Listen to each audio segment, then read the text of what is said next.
Today we're in Mulhouse, a city known for its rich industrial past and incredible food scene. Let's see what this city in Alsace region of France has to offer.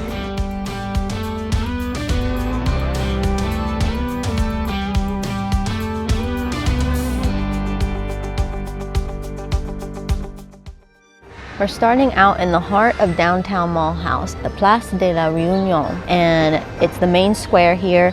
It has the main church here. It has the city hall that's decorated beautifully with paintings, and it's all pink and grand. And there's even like a little carousel here. There's a lot happening, lots of cafes and restaurants. But before we go into anything here, we're gonna get some coffee and some patisserie.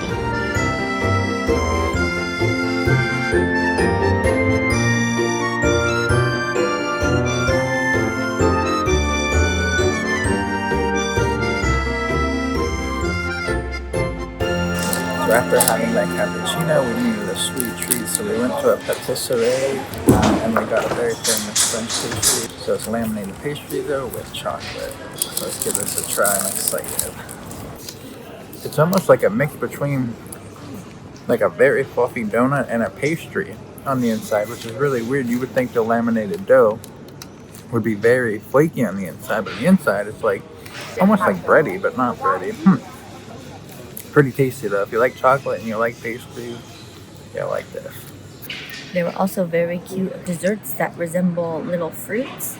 We were hoping to get one that looked like a raspberry from what we saw online, but we went with the mango one. Each of them have the flavor of the fruit that they're supposed to look like, obviously. So let's try. Oh man, that was a crazy crunch. You can see there's a very light mousse layer, and then there's more of like a jellied mango layer.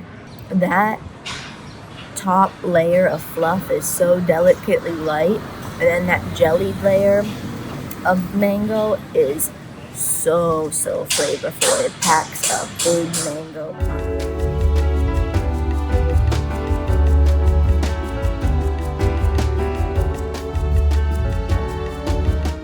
So as stated before, here is the main church of Mulhouse. It's the Temple Saint-Étienne, and it is the largest, it's the tallest Protestant church in France.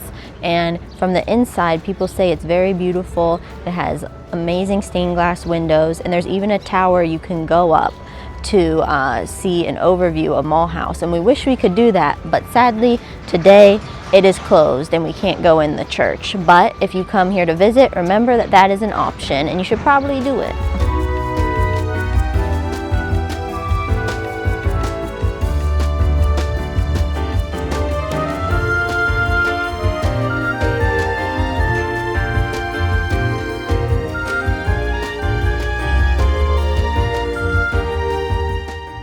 The beautiful City Hall actually has a museum about the city and the surrounding area inside, but sadly we found out that it is also closed today. So word to the wise, if you want to come to Mulhouse, do not come on a Tuesday because the church and this is closed. I don't know if we're going to end up coming back another day because we're staying in Mulhouse, so I don't know if we'll end up being able to come back another day and checking it out, but it's not looking too good. So keep that in mind.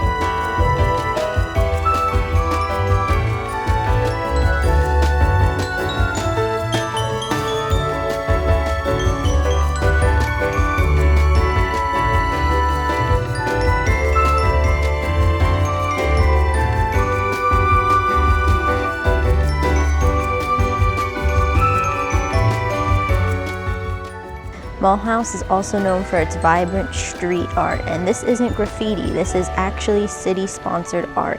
There's a ton you can find throughout the city, like this mural here, which is probably the most famous one, I believe, and there is a self-guided walking tour you can do to hit all of the spots, and as we're wandering, we're just appreciating the ones we come by.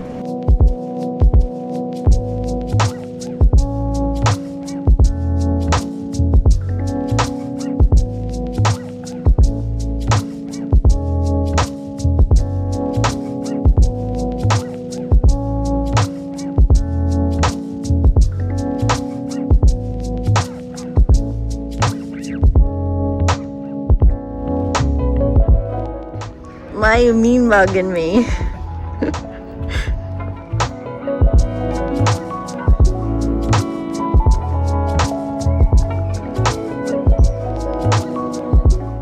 So for lunch, we got food from a place called Petit Marcel La Rôtisserie, and it's one of the top-rated restaurants here in Mulhouse. And what they're known for, obviously, is their rotisserie chicken.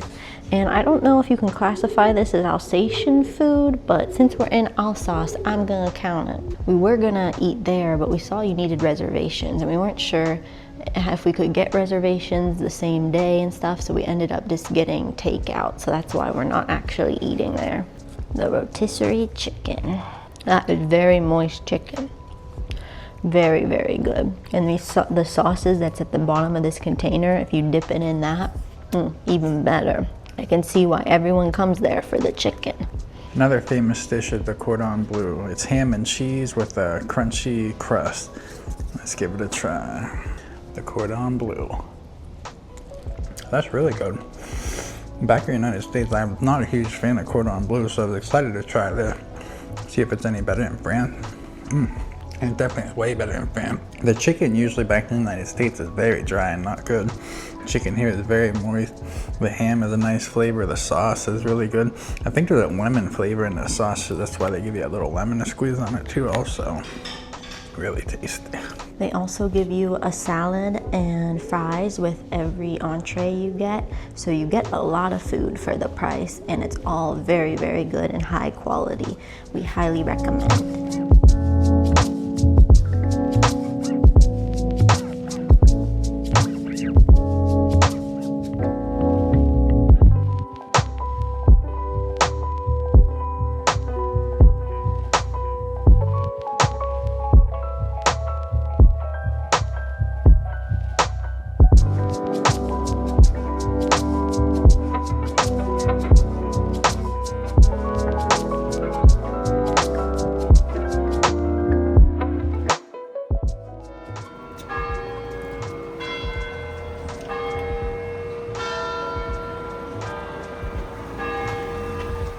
Mulhouse is famous for its many museums. To name a few, there is this one, the Electropolis Electricity Museum that we're going to be going into, the Train Museum that is right beside it, and the Automobile Museum, which is not exactly right here, but close by. And we're excited to go into this museum and see what all the talk about Mulhouse museums are for.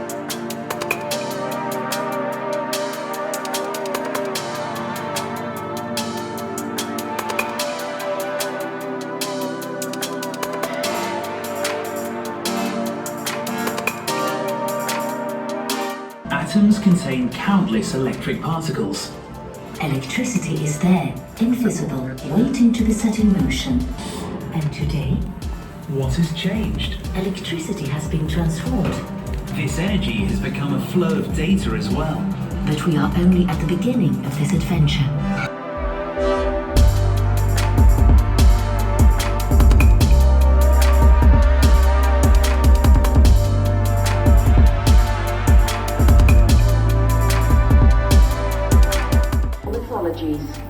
For the Celts, storms were a sign of tyrannous anger.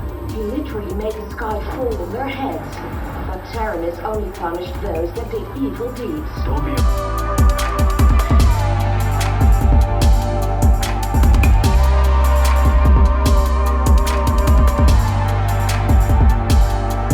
That's it. It was electric.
operation. Grandma, you there?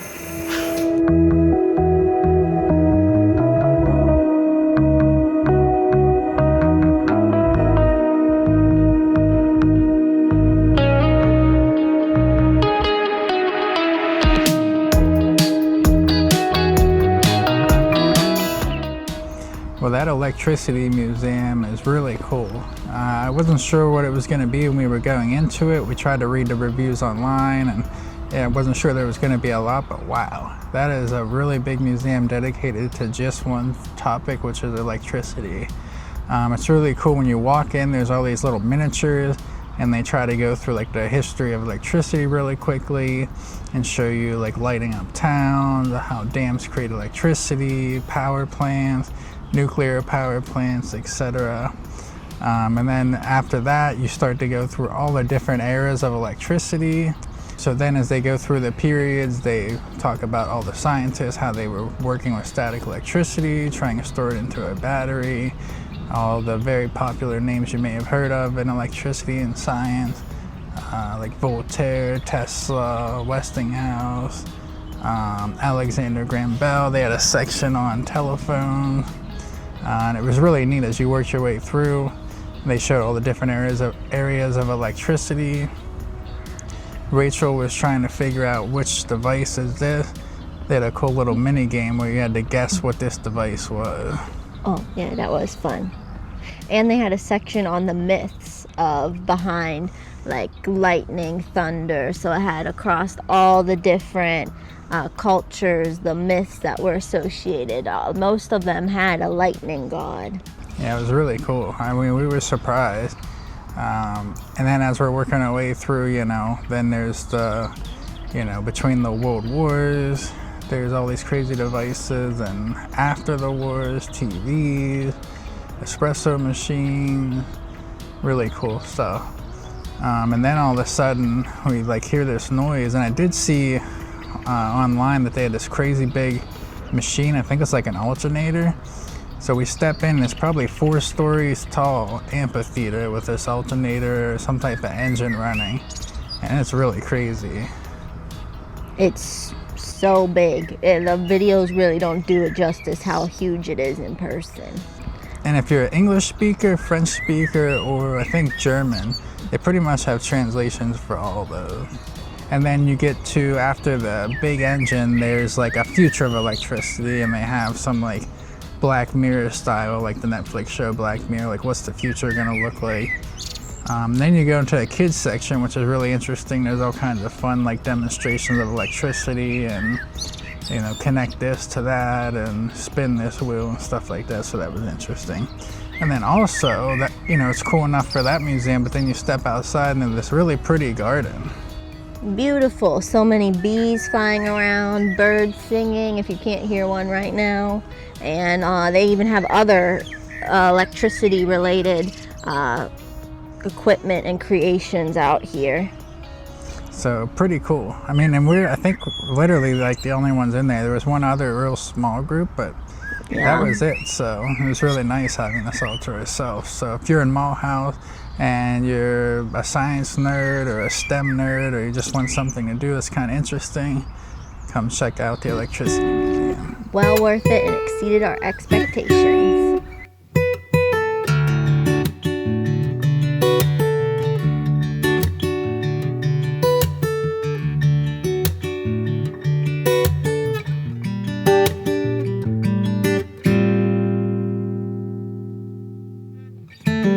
Got a really funny white butt.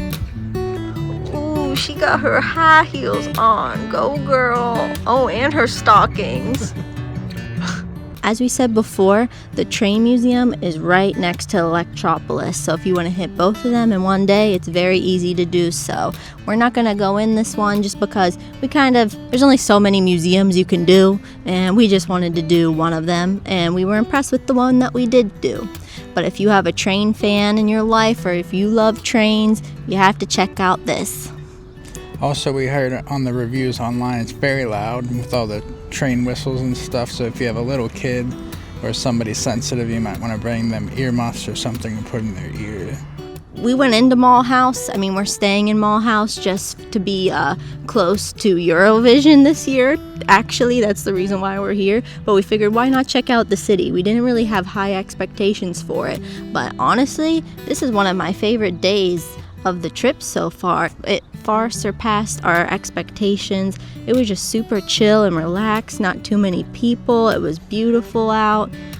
Beautiful sights to see. Yeah, Mulhouse surprised me. Another bonus is not a ton of tourists, so if you're looking for maybe a more authentic experience where you don't see a ton of tourists or tourist groups, I definitely recommend Mulhouse. And the little food we did have was delicious. All right, well, we have more to see in the Alsatian region of France, so we hope you join us when we check out Strasbourg and Colmar. Until then, Au revoir.